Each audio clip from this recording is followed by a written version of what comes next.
I'm Diana Rodriguez Wallach, and my book is Hatchet Girls, and it is inspired by the true story of Lizzie Borden.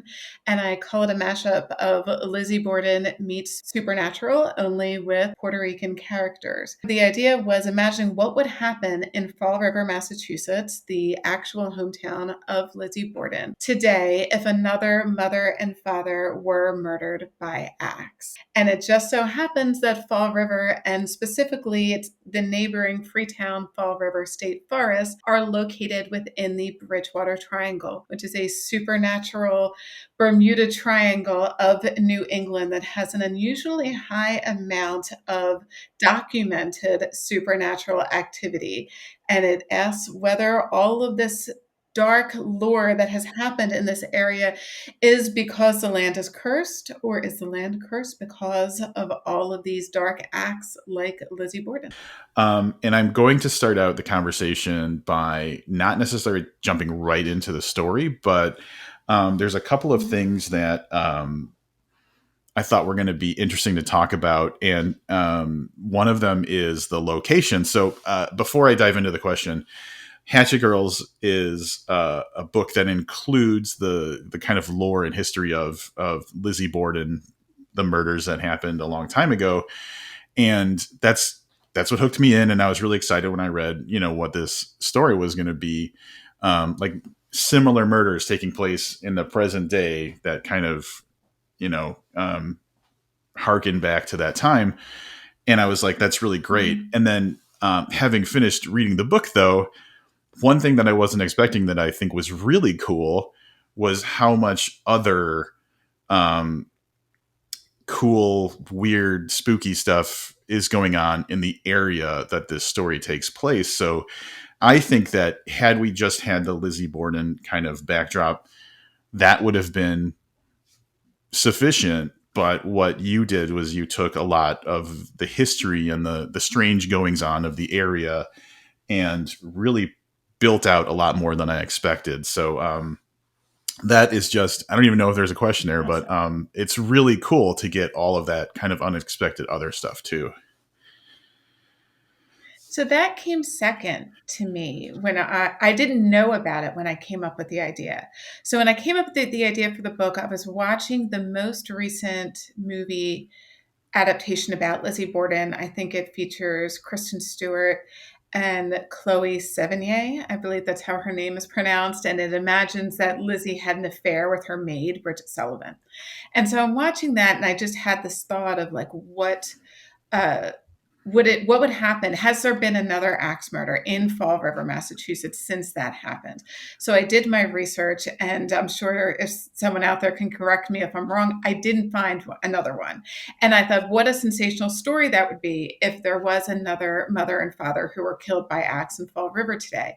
That was the germ of the idea.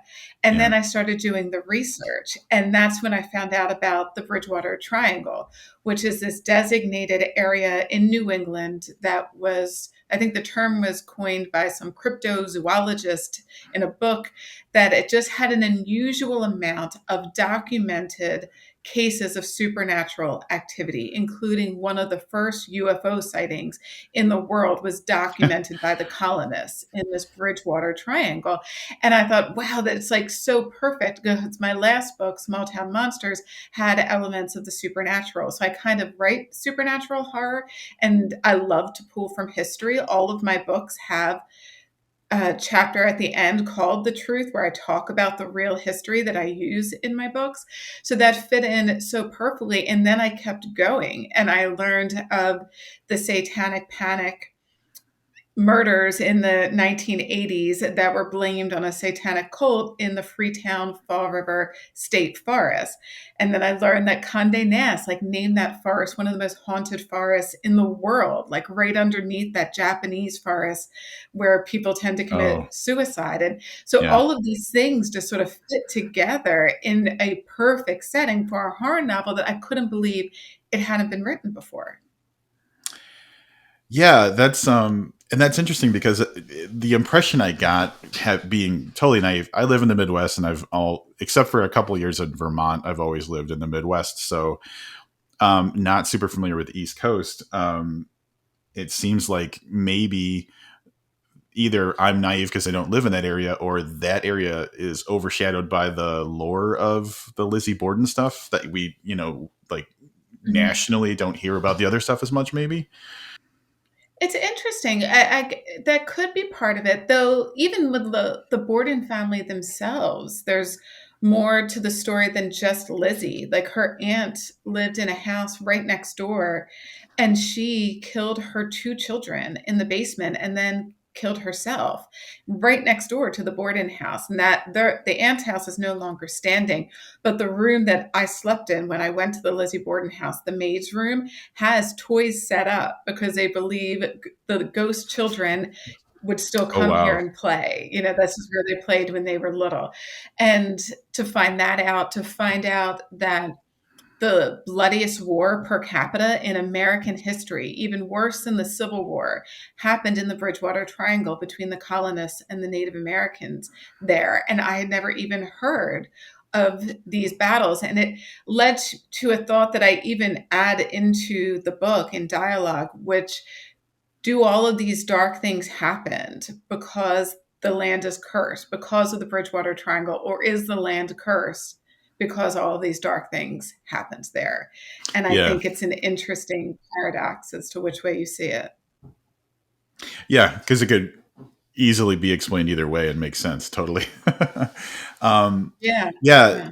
that part with the bloodiest war part, when that came up in your book, was, yeah, especially fascinating to me. But and I think it ties into, we haven't talked about the plot or anything yet, but I think that ties into a lot of like overall themes that I was pulling out of it as a reader, which was like first of all, there's trauma, but there's like people doing bad things, and there's like how we deal with the horrible things in our lives and stuff. And then, but this is kind of just zoomed out and generally generationally, almost like um, there's a real Hmm. bloody history to that area, and is there like a lasting impact from that? It's pretty cool. Um, Yes, yes. And I mean, and you could see it, especially in the forest. Um, the Huckamuck Swamp is the Huckamuck word in the Wampanoag tribe, and I probably pronounced that incorrectly. Named it the Huckamuck Swamp because the word means where spirits dwell. And that was actually the original title of the book when I wrote it. And even the colonists back in the 1600s called it Devil's Swamp. So even back then, they thought there was something wrong with this land. They thought it was cursed. Even the Native Americans who lived there thought it was cursed. And they do believe there are tons of bodies, what I mean, in that area, yeah. unmarked in that area. And when I went to the forest, when I was doing my book research, because I'm a journalist by nature, I went to journalism school at Boston University. So any setting that I put in my books, I have physically been there, even if it's just a coffee shop. So when we went to the forest, the craziest thing about it was that was no wildlife at all in thousands of acres of forest. So I typically, when I'm writing, I write the book beforehand and then I go visit the location. So I know exactly what I'm looking for when I go there. And I know, like, they need to get from this cliff to that location, and I walk the path.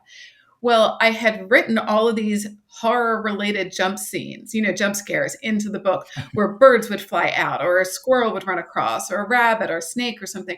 And then I get to the forest and there was nothing. We hiked for 5 hours and it was complete silence the entire time. And this went from evening to night. We hiked in the pitch black at one point to leave, and you didn't hear crickets, you didn't hear birds chirp. There was not one squirrel, anything. So just looking in my like city backyards, I saw more wildlife than in these thousands of acres of woods. And it sort of struck me. I had to rewrite all of those scenes. And I watched some more documentaries about Fall River. And there are police officers talking about the woods because there have been a lot of murders there historically over the years. And they have made that comment. They're like, listen to this. There aren't any deer here. There aren't any birds. Something is wrong. And it definitely gives you that was creepier than staying in the Lizzie Borden house.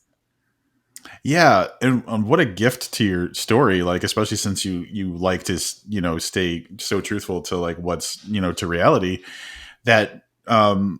it almost like that was like just handed to you, this like there's something wrong thing that's Yes. like literally happening in the place that you're setting this, and that was very effective because like um I like the idea of an absence of something being scarier than if that thing was there. Like something really bad has to be Mhm. going on for like no animals to want to have something to do with it. That's pretty wild. Yeah.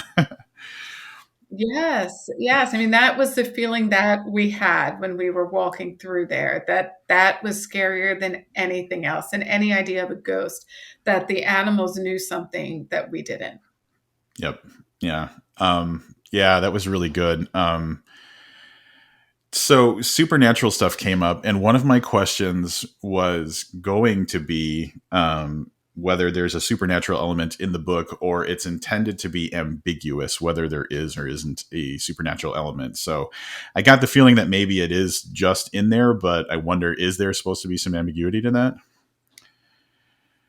There definitely is a supernatural element. I even say that the book is a little bit like Lizzie Borden meets Supernatural, like the TV show, because I do like supernatural horror, but I left it ambiguous as to what that darkness is. Like if you imagine like it, Stephen King said, I don't ever actually really say what it is, Yeah. other than it's a darkness over this location, but I don't necessarily name it because I do think there is a little bit of a darkness in that location, and I'm not sure if we know what it is. That's a good point. And you did do like um you did a good job of giving examples of what it could be, but it's all coming Mhm. from like discovery from the characters, so we only know what they figured out. So yeah, like Yeah. it's their best guess, and we just have to kind of decide whether we're going along for that ride or if we're skeptical about it. Mhm. Yeah, Yeah. that's pretty cool. But kind of dialing into the actual main story now, it the protagonist is Tessa Gomez, and she's in high school and had suffered a Mhm. recent tragedy where she lost her father about a year and a half before the book takes place. Um, and so it's her and her brother and her family have moved to this town to get away from all the bad memories that are associated with living in Philadelphia, where this tragedy, where they lost their father.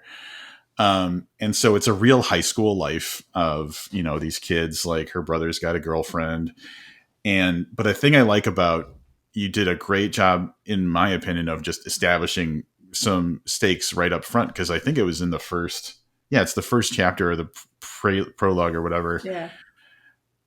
like the very stark image of her brother being arrested at his girlfriend's house, who's a very rich, prominent family in the town, just drenched in blood. So you really kicked it off with like, there's no ambiguity. Some bad stuff is happening, and it's happening right away. Yes.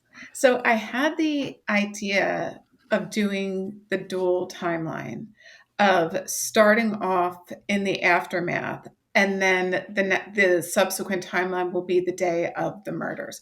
I had seen it done a lot on TV. I had watched a few TV shows.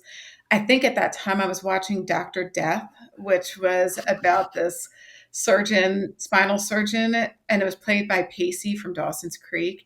Oh, okay. And it was going back and forth of him being this prominent med school student and then him being accused of killing or paralyzing all these people on the table. And it was a true story. And that what kept me hooked episode after episode was this back and forth of, when are these timelines going to merge? Like, when am I going to see the minute in his prominent med school career that he breaks bad? And that's what I was Yeah. curious to see. And I wanted to replicate that in a book form. And so I loved the idea of starting off right off the bat with him having already been arrested and accused of murder, and even starting the timeline on the day of the murders of knowing who is ultimately sort of responsible for those murders, who was orchestrating this, and what keeps you going is what went wrong because it didn't Yeah. go as planned and why this is happening. And that was my hope to, as a reader, you will have that same experience that I've had, when reading books or watching TV shows. Hook them a little No. differently. So it's not who did it, Yeah. it's the why did they do it and how did it go Right. wrong. Yeah. Yeah. And uh, with that type of thing too, you don't know where along the story those timelines are going to converge. So it could be a Yeah. thing where halfway through the book we figure out everything, and then it's stuff that happens afterwards. But like in this particular Hmm. one, we really are kind of kept guessing very close to the end of the book. And I'm the type of person as a reader where I like to look for the clues, and I like to, it's like I'm building the mystery, the crime scene board or whatever in my mind, where I'm like, oh, this means this, and this plus this means this, and I try to figure it out as I go. And Hmm. it was nice to see that, like, I got the opportunity to just kind of keep guessing and trying to figure it out throughout the entire, almost a good chunk of the book, the majority of the book. But I feel like it's Good. probably got to be a little bit difficult to maintain the pace of two different timelines. Was that challenging? So I am a linear writer. I don't just start off with the scene that excites me. I write in order Okay. and I write with an outline. And so I actually wrote one timeline all the way through, finished it, and then wrote the other timeline all the way through. And then I merged them together, going back and forth. And it just so happened that, like, the big twists of everything just fit perfectly Oh, together. wow. So maybe some part of my brain was really orchestrating it super well and I'm really smart, or it just got lucky. But the timelines kind of fit together that a lot of the reveals happened at the same time. And it looked like I totally meant to do that from the very beginning. So I thought it was an interesting way to write. And it also allowed me to make a lot of changes that I wouldn't have done in the beginning because it is young adult and there are a lot of questions about how far you can go in the horror genre when you are writing for teens. Will you get flagged by a library or a school if you go too far in certain elements? So my initial outline for the book, I wasn't sure if I was going to show the big murder scene because I wasn't sure if that was going to get me flagged or get me in trouble. And in the initial outline, I kind of yada yadaed over it that maybe they would go into the murder room post the actual, deaths happening. And when I got to that scene, I was like, no, I'm going to write it. I'm going to go, and I'm not just going to write, I'm going to go all in and I'm going to do it all in and I'll see what happens. And it went through editorial perfectly fine. And it was actually a lot of fun to write that scene. So I'm glad I did it. That, me too, first of all. I think it makes for a, I don't want to say a better story, but like, I think it was the right choice. But then the question that inspires for me, because I'm less aware of how young adult books are written, or like what the guardrails are, is there, and you've written plenty of young adults. So how do you determine what's too much or not enough? And is there any kind of reference or resource that you use to make sure that you're in line with like that age and stuff? There is no master reference or guide. I will say I know that if you use the F word, for example, that will get you flagged by school libraries. And I have had editors say, do you want to use it? Because I'm not the type of writer that stylistically I use that word very often in my writing. And there are plenty of novels that are for young adults that do, and it works and they don't get flagged for it. But in my particular writing style, when I use that word, it kind of seems a little jarring. So I think in all of my books, I'm on my eighth, I've only used it once. And it was in a very extreme situation where I said to the editor when she flagged it, you tell me what somebody else would say in the situation. I can't think of anything. This is what you would say. I also know more than death, more than blood, more than killing children, sex will get you flagged in Mm, a young adult novel, especially by schools. So, my last book, Small Town Monsters, features demonic possession and a cult. And I did an event in Lancaster, Pennsylvania, which is more like the Bible Belt part of Pennsylvania. There's where Amish country is. And I had mm, a lot of teachers show up from those more religious schools and ask me questions about the book. And one of the questions they ask is they use the word, is it clean? Which is kind of a controversial word to use as if implying the alternative is dirty, but they are right. asking, it does it have the F word and does it have sex? And I would say no, it doesn't have those things, but it does have demonic possession and a cult. That was fine. They're like, that's fine. That's fine. Any all of that is good as long as it doesn't have the F word or sex. So that will get you flagged more than anything. And even if you look at the book bannings going on, sweeping the country right now with the young adult genre, the majority of the books that are being challenged because of a sex scene that could be 1 to 2 pages out of a 400-page book and is being called pornography for having a sex scene in it, or anything with gender identity or LGBTQ, anything related to sexuality has been deemed inappropriate by all of these extremist groups, I guess. So that more than does your book include murder and death and blood? It's kind of bizarre.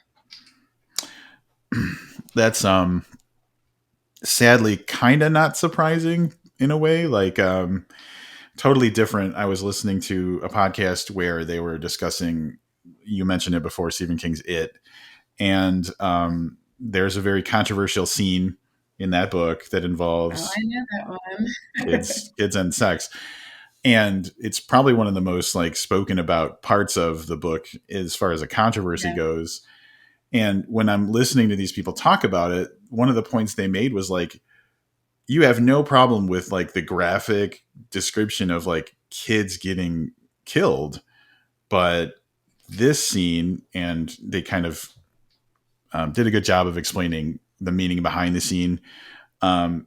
is because it's the way they explained it seemed much more like there was consent, and there was like they chose to do this, and it was, and I know I'm going to just be awkward talking about it because it's a weird thing to talk about, but basically the point was you don't have a problem with this horrible gruesome thing that happened to a kid, but when they like kiss or make out or something like that, then you start having a problem, like and that's an I did interesting I did perspective. see, yeah, I heard that podcast and Stephen King was on it. And he, I Uh, would think, was the one who made that point that people didn't have a problem with the children being murdered. They had a problem with the child sex scene. yeah. It's a controversial take that I don't know, if I'm putting it out there into the world with this because there are a lot of Stephen King fans, and I am one of them. Just to be clear, I am a huge Stephen King fan. I have read lots of his books, but as a woman and as a mother of a 12-year-old girl, I just had this conversation literally yesterday with another young adult horror writer. My issue with that scene was, of the Stephen King books that I have read, that was the most unrealistic of all of Oh, his okay. scenes. I can suspend disbelief about an evil clown murdering people or vampires or a killer dog. I can suspend disbelief about the supernatural, but there was not a supernatural element to that scene. To the best of my knowledge, it was not described as if those kids were possessed by anything that made them do that. So, from a mother of a 12-year-old girl and having been a 12-year-old girl, I just think it's a really unrealistic depiction of a girl willing to take all of her clothes off in front of a group of boys and participate in an act like that with all of them watching and then being described as she enjoyed it. It just seemed more Yeah. unrealistic than the actual it, I guess, because it lacks supernatural. It lacks supernatural. It Yeah. wasn't, so it's not like one is worse than the other, the kids. It's just more one I actually could suspend disbelief and believe because it had a supernatural element to it. That's a yeah, that's a good take. And I have to remain not neutral, but like I've never read it, so I can't form an informed opinion on it from my own experience of reading it. But it's it's interesting how it all kind of talk like it's interesting how it inspires conversation, and it does let us see what our perspectives are on what's acceptable and what's not, though. Like however Hmm. we land on it. I think there is, I don't know, kind of like you were saying, not, I don't even know if imbalance is the right word, but an interesting focus on on the sex being a problem more than violence being a problem. I Yeah, mean, in general, and I not think in with a specific certain, book. there's a lot of horror novels. Yeah, a lot of horror novels deal with sex. It's a very common element in horror novels, horror movies. Um, the question is, I guess, if you took that out, would it change anything? Is it integral to the plot? Yeah. Does it move the plot forward and does it change anything? Or could you pretty much take that scene out and everything stays the same? And I guess people will have their own answer to that. I know which way I lean on certain, you know, books or movies that I have seen with sex and whether it felt like it really showed a lot about the character. And if you took it out, nothing would make sense, or the opposite is true. Yeah. Yeah. That's a good point. Yeah. Because if it's not serving the plot or doing something to establish something important in the story, like what's the point, kind of? Yeah, it's sort Um, of like the subplots you see in a lot of horror novels. I was recently read Jaws, the book, as opposed to the movie, and I was surprised to find out there was an entire subplot about divorce. And I was just like, I'm here for the shark, you know? And I was like, if you took this entire divorce scene out, you wouldn't lose anything. And that's exactly what the movie did. It took the entire divorce subplot out and just focused on the shark. And I think it served the plot better. huh. That's interesting because that's not a very big book. I haven't read it, but I know it's not a super lengthy book. Um, No. huh. Yeah, that's got me something to think about now. Yeah. um, so, kind of turning attention to some of the themes that I picked up, and I'm going to preface this by saying, like, obviously, every reader's experience is individual. So I feel like sometimes things that I get are just maybe things I'm looking for as a reader, like that I'm interpreting in my own life. But I like to kind of talk about themes that I picked up, and one of the ones is with the idea of feeling guilty or responsible for something, and then how that changes your behavior. Like you're almost kind of making up for it. And I don't know how deeply I can go into the specifics of the story, but I guess it doesn't really spoil Hmm. anything though, to talk about that, right? Um, No, I mean, there's a grief element in actually my last two books. Small Town Monsters also had a grief element and how people handle grief or what they would do in that book in particular. It handles the theme of people sending up that prayer of, I would do anything, absolutely anything, if this doesn't happen, you know, that yeah, bedside prayer you would make in a hospital. And what if that prayer was answered not by the good place but by the bad place, but your person still lived?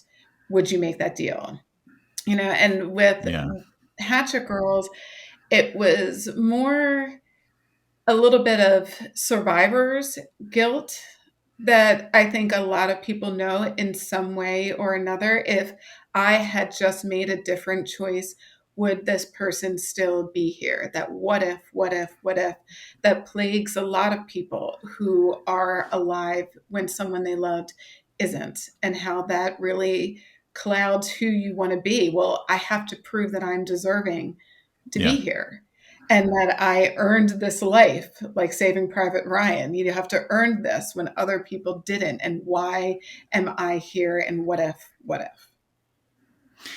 yeah. And I think that what I think was illustrated well in the book because of that survivor's guilt was we got to see. So obviously, we got to see how it changed Tessa as a character to feel that way. But then you did a great job of showing how what she thinks I've got to do this in order to be a better person or make up for what I did or whatever. Um, the impact it has on the people that she still has. So Mhm. wanting to move away for all of the reasons that she did left someone behind. And Yeah. kind of like you were saying, like the way that her kind of day-to-day behavior is, she's kind of removed from who she could be because she's like punishing herself and thinking that she has to act a certain way. So um, that was something that I found to be very good in the book, was how you illustrated um, what negative impacts that has on the people that she loves, even though she doesn't mean for it to happen. Like, um, it still hurts other people too. Yes. And also, I think it's common. They always tell you when something tragic happens to not make any big life decisions for the first year. And Yeah. sometimes people do. And one of the common decisions is to move, to go somewhere else and and start fresh. And a lot of times you may find that you have just packed up your problems and taken them to a Yeah. new location. And you haven't actually dealt with them. And I think that's the case for Tessa. She packed up her problems, thought she could be in a new location and be a new person, new Tessa, as she called it. And eventually it will all come crashing down on you. Yeah. Cause, I think I've experienced enough grief to understand that, like, you can't, it's not something you can run away from. At some point, you're going to have to confront what happened and how you feel about it in order to process it. Like, you can't just say, I'm moving Mhm. on, I'm a different person. It's going to come back at some point. Yeah, for sure. And this next thing kind of ties in a little bit to what we were talking about earlier about the history of the area and stuff. But so Mariella Morse is Tessa's brother's girlfriend. She's the daughter of this rich family, the Morse family, which has direct lineage to Lizzie Borden. So there's a connection there. Um, and obviously some bad stuff happens in that family. It's very obvious that the father is a mean person and an abusive person. So it got me thinking about kind of what we were talking about before with, is is bad thing happening because the area is corrupted, or is the area corrupted because bad thing happened, kind of thing. Like, is there Mhm. uh, in this family tree, is it just rotten, or is that just something to think about to kind of take the blame off of yourself in the current day, kind of a thing? I don't know if that made sense the way It's that I. interesting because yeah, I did some research on the Borden family when I started, the research for this book. When I started the research for this book and looked into Lizzie Borden, I, like many people, probably didn't realize that the people killed were her father and her stepmother. In the nursery rhyme, it's she gave her mother, not her stepmother, Yeah. 40 whacks. So I didn't realize that as until I did further research. So Lizzie Borden's biological mother died when she was a toddler, and that was Sarah Morse. And she died of natural causes, some sort of illness. And it made it even sadder for me when I realized how much tragedy has befallen this Yeah. family. And if you look at the people who were present at the time of the murders, one of them is John Morse, who would have been Lizzie's biological uncle, her biological mother's brother. So she still had a connection to that family line, and he was present at the day of the murders. And for a lot of people who don't want to believe that Lizzie did it, he is the next logical suspect of who may have done it. And even when you go to the Lizzie Borden house and take the tour, he is brought up as a potential suspect and what his alibis were at the time. And one interesting tidbit they tell you in the tour is he showed up when the police were there. He stayed outside, very similar to Lizzie, and was eating like a pear in the yard rather than going immediately in when he sees the police. And he had such a specific alibi that he was not only out of town, he could name all the passengers who were on the Oh. carriage with him, as well as the horses. And you take your own opinion as to whether it's typical that somebody can name everyone on the bus, with them at that certain time. So there is some questions, that nobody really has that great of an alibi. And so the question is, who did it, or was it a collective that may have done it? And it felt like the tragedy in a lot of it was Sarah Morris, who didn't get to raise her daughters. And they are the ones who are now known in infamy, well, Lizzie especially, for this heinous crime. Well, I can also say in the research, if you watch like the ghost hunter episodes, the tons and tons of ghost hunter type shows about Lizzie Borden, many of them will imply that John Morse has some sort of connection to black magic. And there is zero proof of this. I've been to the Fall River Historical Society. I scoured everything I could to find anything that officially accused him in any way of having committed a crime, anything suspicious, and there isn't. But I will say the ghost hunter shows definitely believe in that element, which kind of adds to the lore of the Bordens. Yeah. Um, that okay. So that brings up something. There's an element of I don't want to say I don't know if I don't have the right word for it, maybe, but spells or magic. Mm-hmm. Sorry, Mm-hmm.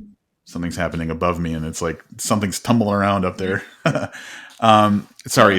spells or magic or something like that. But that kind of also gave me a feeling of um, uh, similar to what we were talking about before, where like the characters kind of have to figure out their best guess of what's going on. The thing I liked about the way that magic was incorporated in this was like it was like we're gonna try this as opposed to um, an established kind of like I found this book and it tells me to do XYZ. It felt a lot more kind of off the cuff, the magical kind of element to that. And where's my question with this? I think that what I'd like to know is like how much I guess where's your belief structure, not just with the idea of magic, but with like ghosts and the supernatural and the paranormal and things like that. Like how much weight do you give to um, those things or our ability to influence things by like making a spell happen or something like that? I'm not sure where I fall in the terms of magic. I will say that I do believe in ghosts and I do believe in evil. I was raised Catholic, so the idea that evil exists and it is a choice that to go to the dark side. I do believe in that my first book, Small Town Monsters, is about possession horror, and it talks a lot about the nature of evil and was based off of, if you know the Stanford experiment, where Yeah. the guy went into Stanford in the 70s and created this prison environment, and it became Lord of the Flies within like a day, and he thought it would last for weeks. And since that experiment, this I believe he's a PhD, I believe he's a doctor, has studied evil. That is his life's work, is to study the nature of evil. And he gave a TED talk on the nature of evil. And it is fascinating. I don't know if you can find it for the show notes. It is so great. And he talks about his conclusion being that evil is a choice that you make inside yourself, and whether you're going to cross the line. Do we all have the ability to break bad and Yeah. become evil, and is it a presence in this world? And I do believe in that. You can't I lived 5 blocks away from ground zero on September 11th.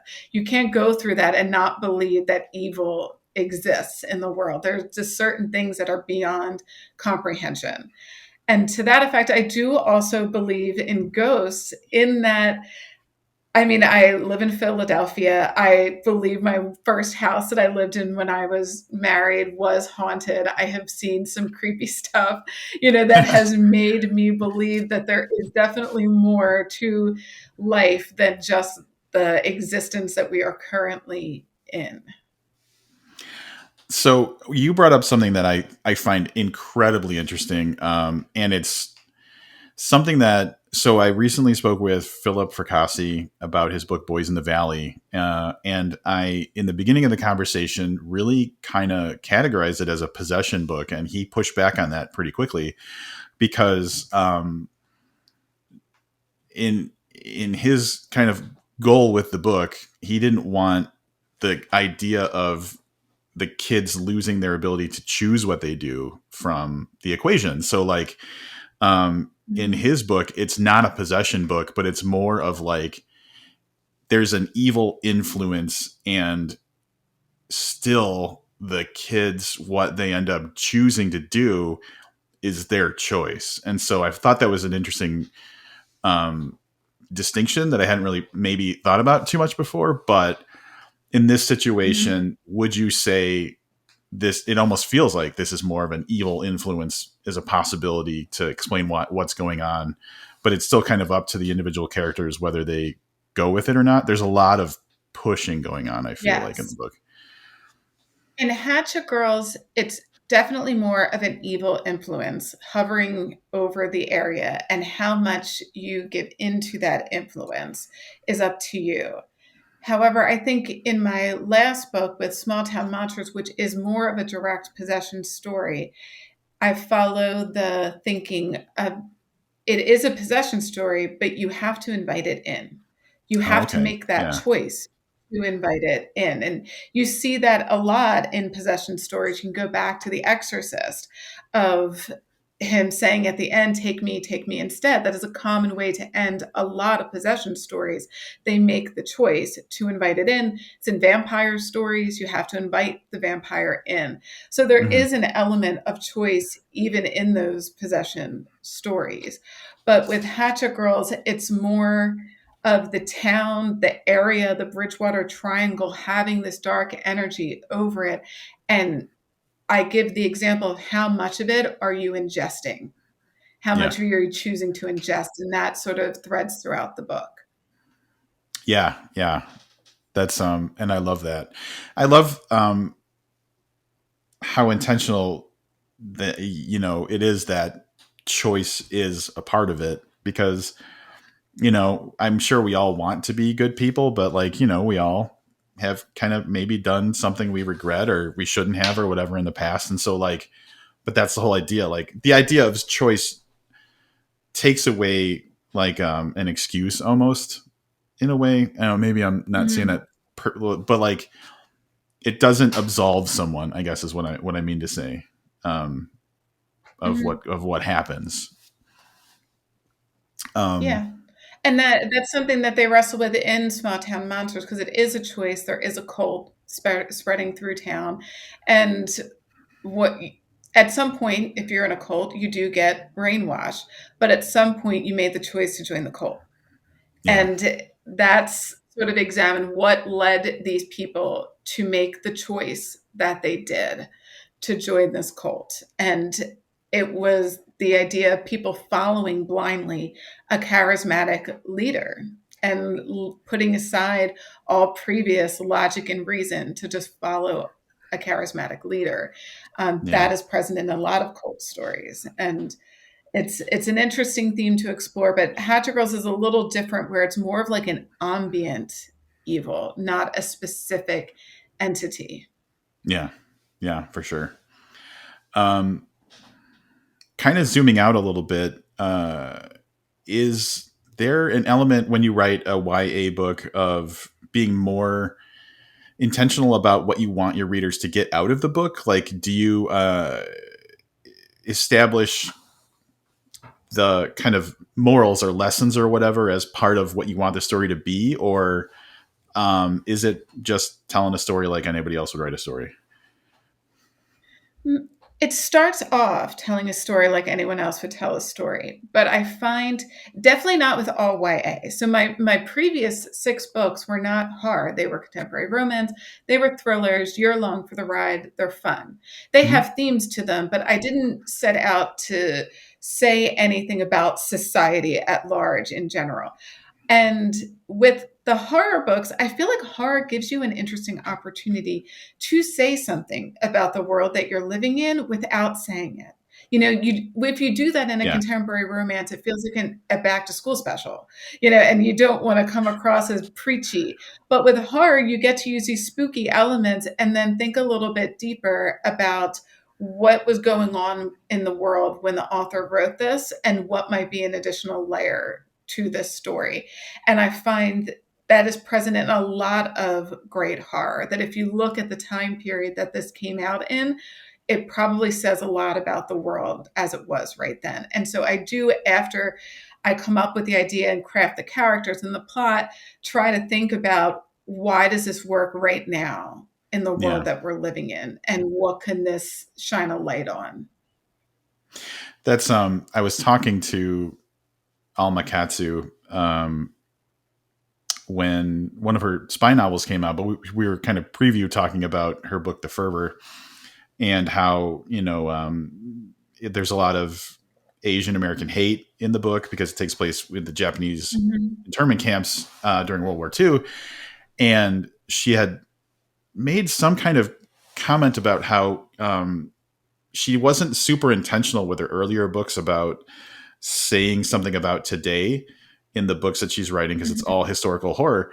But especially with that one, it was like, because she's Asian American as well, so it's a more personal thing. Her family, her husband's family, and everything, experiencing and seeing their people go through such hatred.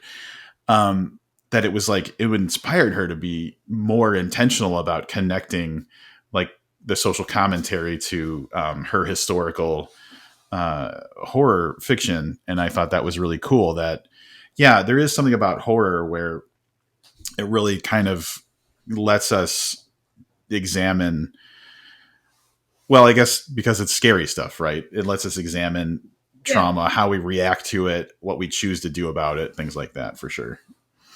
Yeah. Yes. And with Hatchet Girls, when I first came up with the idea, it started with how sensational of a story would it be if another mother and father were killed by axe? Because Yep. it would be a huge news story. That's the first thing I thought of. This would be everywhere. And especially if the kid accused is Puerto Rican, is a brown kid, how that news story would be treated, how he is treated.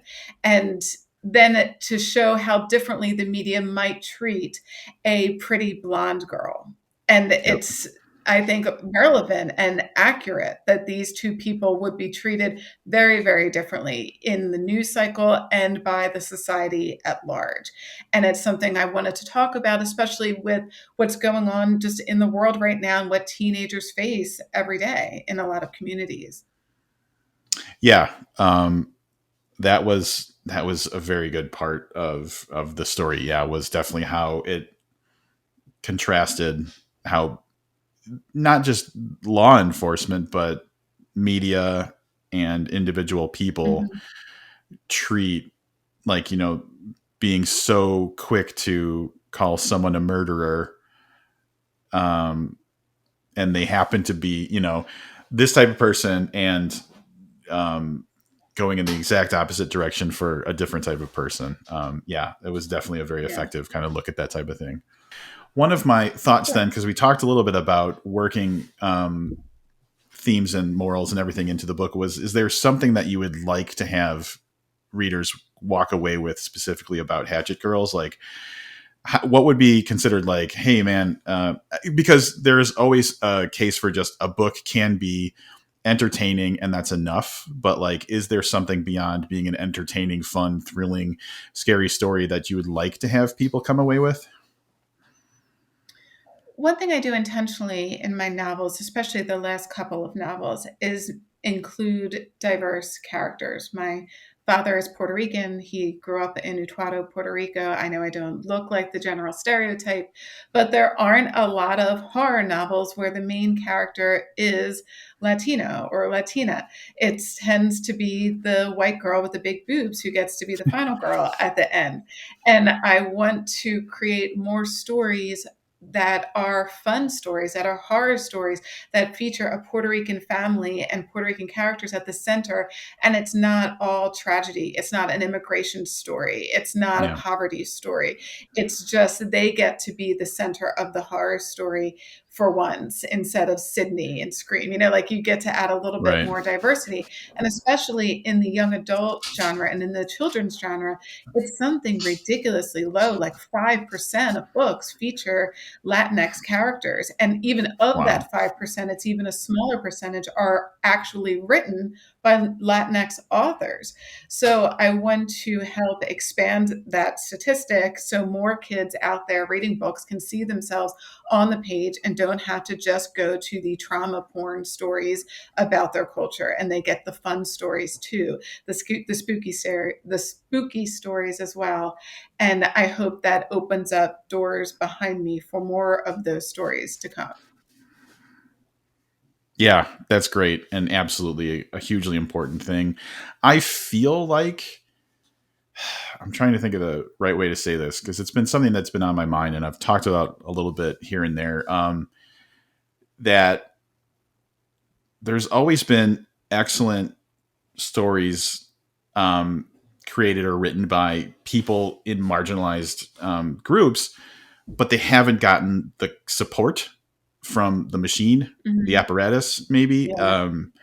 that they should. But I feel like that is Mhm. slowly ticking in the right direction. So, I, like that's maybe me being optimistic, but I do feel like compared to 10 years ago, hopefully that page is turning a little bit in the right direction. Yes. If you compare it to 10 years ago, yes. There still is a huge disparity Oh between yeah, what marginalized authors are paid versus their white counterparts, what marketing is given to marginalized books versus their white counterparts, how many books they will acquire that feature marginalized characters versus white books. So you're like, oh, I already have my Latinx book for the fall season. I don't need another one. yeah. Whereas they can acquire as many white books as they want. No one's counting, how many there are. So it's better than it was 10 years ago, but it still has a long way to go. That became really apparent a couple of years ago when a spreadsheet popped around the publishing world called Publishing Paid Me. And a lot of authors willingly Ooh. put their name down and said what they got paid for their books. And to look at the difference between white authors and marginalized authors wasn't just $10,000. It was like 10 times $10,000. It was huge. It was just huge, the differences between these books. That's awful. That's completely Yeah. awful. And yeah, I definitely agree that they're. Here's the thing. I seeing the same thing by the same perspective and the same people doesn't enrich anybody. The Mhm. more we can experience from people with different backgrounds and different experiences and different knowledge and different skills and everything, that's what strengthens us. So the fact that we are not getting as much of, storytelling from everybody's perspective is a detriment to everybody, regardless of who you are. I mean, if you So want to get publishing talk, it comes from the top down. So the editors, if you have a publishing house full of white editors, they're going to acquire the books that speak to them. yeah, And often those are white stories. And maybe they see marginalized books come across and they don't identify with the language being used in the dialogue. They don't identify with the story or the setting, or they want the story to be a trauma story because those are the ones that they think sell. So if you don't have people of those marginalized groups in the editorial room making those selections, then it limits what's acquired. So, but to yeah, get a more diverse editorial team, you need to pay higher wages. So, a lot of white editors are being supplemented by their families to afford to live off of these meager wages, which is like $40,000 in New York City. So most people can't live off of that. And so you're Yeah. being supplemented by your family to do that. And a lot of marginalized people don't have that family wealth to help them put first month's, last month's down on an apartment, in New Yeah. York. So it's the reason HarperCollins union went on strike earlier this year to try to raise the minimum wage that they were paying their lowest editorial college graduate employees was still like $40,000. That is what I made in New York City 22 years ago. So it Yeah. is Wow. irrational to think anybody can live off of that. So it really does come all the way from the top down if you're looking at Big Five publishing and how you're going to change the landscape. That's yeah. That's an excellent point, and insane to think that someone could make some desperate attempt to survive in New York City on $40,000 a year. Mm-hmm. It's pretty insane, but yeah, that's an excellent point. So I don't know if this is a segue or it's building off of what we just talked about, but are there um, first of all, do you read horror much? Are you a horror fan? I Oh, guess I'll yeah, start with that.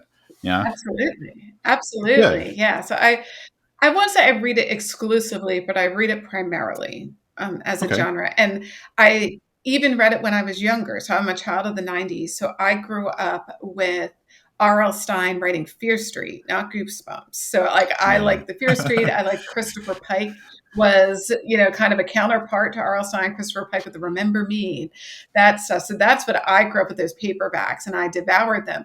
So, Small Town Monsters and Hatchet Girls, I always say, are the first books that I've written that I would have read when I was a kid. Uh, They fit perfectly into my wheelhouse. And I still devour a lot of adult horror as well as young adult horror. so, are you just in love with the fact that some of those things that you mentioned are being adapted? So, the Fear Street movies I watched with the 14-year-old, and we really enjoyed them. Yeah. They're But great. Oh, I thought uh, they were so great, and they're so R.L. Steiny. Like, if I've met him in person at the Thriller Fest conference that I went to a couple of years ago. I had a book nominated for the awards. He was one of the big panelists. I think he's very yeah, high on the board there, and he's very funny. He's super, super funny, and he even made the joke during his panel of everyone was complaining about how mean social media was, how hard it was to be on Twitter, or the app formerly known as Twitter. And he made the joke of, I don't know what you guys are talking about. I am beloved. My 90s fans love me. And I was yeah, like, that's us. It says like all his Gen Xers. I was like, we love him. And I thought the oh yeah, movies were so spot on with the books being strapped to the chest as a safety precaution were so great. yeah. And then also, did you watch Midnight Club? Um, that Yes, that show yes. that Mike That's Flanagan made. Christopher Pike. Yeah, that's the Christopher Ah, Pike stuff. I love Christopher Pike. Yes, Yeah, that I mean Christopher Pike was probably my like one true reading love when I was growing up. I still have a shelf in my office that is entirely Christopher Pike wow, books from the 90s because that is what inspired me to want to be a writer. I wanted make another kid want to buy all of my books and keep them for 30 years. wow, that's awesome. Um, do you have any contemporary favorites? I guess that are horror, or I guess what are your contemporary favorites? I'm not going to limit it to YA or adults Yes. or horror or not. So I read in all formats. I do a lot of audio, and I have read some fantastic audiobooks recently. In the young adult horror space, there's a book called The Weight of Blood by Tiffany D. Jackson. It was nominated for the Bram Stoker this year, and it is a reimagining of Carrie by Stephen King, only with Oh a wow, diverse cast. And instead of it being puberty as the initiating incident that kicks off Carrie's powers, she is a biracial teen, and who is passing as white. And it's when her high school finds out that she is half black that kicks off the bullying that inspires the book, and it is an excellent audiobook told from all these different actors. They have multiple actors. There's a podcaster doing the podcast, and it jumps around in time. The bad girl, the bad guy, the main character, Carrie, the love interest, they all have a point of view, and they're all read by different actors. So I thought that was really great. Similar in the audio book, I listened to Lincoln in the Bardo by George Saunders. And I had just Googled best books with ghosts. I just felt like reading a ghost story. It's an adult book. And this came up on one of those like GQ lists of like best books Okay. with ghosts. I hadn't heard of it somehow. And it says in the beginning of the audio, read by a full cast. And I was like, oh, that's interesting. And as I'm listening to it, I'm like, God, I think I recognize this voice. I think I recognize that voice. I get to the end of the book, and it's that the narrators were like Susan Sarandon, Ben Stiller, Julianne Moore, Lena Wow. Dunham. It was like every huge celebrity had done narration for this book, and it's a really cool concept based on a kernel of truth, which I love and I use in my own novels. And the kernel of truth was that during the time of the Civil War, Lincoln's son passed away, who was an adolescent. I think he was like about 12 years old, William. And after he was buried one night, Lincoln went to the cemetery, opened up the crypt or mausoleum where his son was kept, opened the casket, and held his son's dead body. And that is supposedly a Wow. true story. So the book uses all of these nonfiction factoids, mixes them in there of these different events that led up to this incident, and then imagines what it would be like to have been the ghosts in the cemetery witnessing this event happen. I thought that was super cool. Oh, that sounds amazing. Wow. Yeah. That's I've done a incredible. very good job of selling George Saunders' book recently because I've gotten asked this question on a panel a couple times, and I swear afterwards everyone's been like downloading the book. I should do That's PR. awesome. Yeah, you should. Well, you should get a cut of it or something. Uh, well, kind of looping back around to Hatchet Girls. In summary, I would just say that it's a really entertaining book that incorporates that cool supernatural stuff that we talked about, draws on the history of this kind of huge historic event, not huge, but like very well known historic event. And I think one of the things I walked away most with was just like really enjoying reading the characters, though. So, like Tessa, Thank you. I'm like, what's next for Tessa? I'm ready to continue reading Tessa. So, and I think that's one of my kind of guiding things when I read books is I feel like I feel like when I want to keep knowing what's going on with them, I feel like that's a very successful story. And so if you today told me Hatchet Girls 2 is coming, I'd be like, great, I can't wait, So I guess that's just kind of a quick I kind of zoom don't, out. yeah. I don't know if there will be a Hatchet Girls 2 in book form, at least not right now, but I will say that I have two film agents from William Morris Endeavor who were trying to sell the rights to it, primarily as a TV show. And one of the things that excited them about the book, and I'm not going to spoil it, but was the epilogue, and that it has a potential already Yep. written in the novel for season 2. And that is how I think you would get more of them, is if there ever is a Hatchet Girls TV series and you get the season 2, I think it will follow the seeds that are planted in the epilogue. Cool. Yeah, I was We just worried need the about writer's mentioning. strike. I did think it's got a very cinematic. It lends itself very well to film because it's got these beautiful sounding locations. It's got that history that it can draw on, but then just like a compelling story too. So I feel like if I know I'm not a studio executive or anything, but that seems like kind of an obvious choice, right? At least to me, it does. I would like to think so. From your lips, let's hope so. Yeah. Yeah, don't come at me if it doesn't happen. But I believe in it, so I think it should happen. Well, I want to thank you for taking the time to, well, first of all, I want to thank you and the publisher for giving me early access to the book. And then after that, thank you for taking the time to talk to me about it. It's such a fascinating concept. And I love that I get the opportunity to kind of pick the brains of of people and learn more about their stuff. So thank you for joining me. And, we'll just really recap really quick. So the publication date for Hatchet Girls is October um, 10th. So it is coming out in a couple weeks, right in time for spooky season. awesome. I was going to say October 3rd, so I'm really glad I let you step in with that. Um, but yeah, so do you have, and then obviously people can pre-order that now from wherever they choose to pre-order. Yeah, And it is available right now. And my other book, Small Town Monsters, is also available. And it is also young adult horror. awesome. Yeah, I really, the more you kept talking about that book, the more I was like, man, I got to go back and read that one because it sounds like such a cool concept. Um, If you like the one, you're gonna like the other. I think they've got similar vibes, and they're both dual point of view, and they're both supernatural horror. So I think they appeal to the same fan base. awesome. Well, thank you once again for joining me. I really appreciate your time. Yeah.